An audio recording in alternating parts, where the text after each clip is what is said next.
رمضان المبارک کے اندر عورت کے ساتھ ہم بستری کرنا کیسا ہے؟ بہت سارے لوگ اس مسئلے کے بارے میں پریشان ہیں۔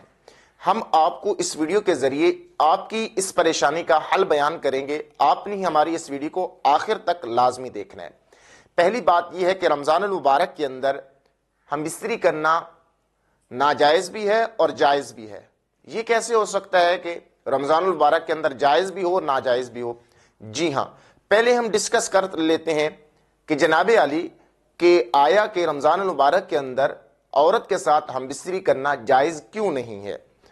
تو اس بارے میں بیان کیا جاتا ہے کہ اگر آپ روزے کو سٹڈی کریں، روزے کی تعریف دیکھیں، اس کی تعریف یہ ہے کھانے پینے اور جماع سے رکنے کا نام روزہ ہے۔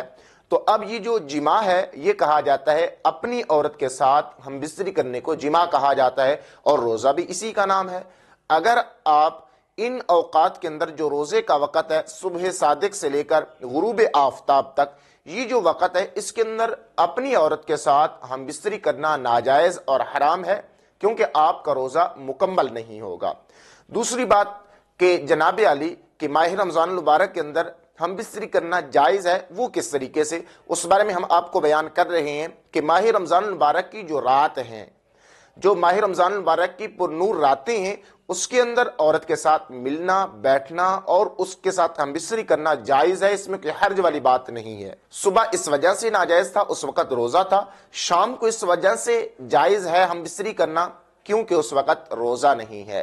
اور یہ جو رات کا وقت ہے اس میں عورت کے ساتھ ہم بستری کرنا جائز ہے، اس میں کوئی حرج والی بات نہیں ہے۔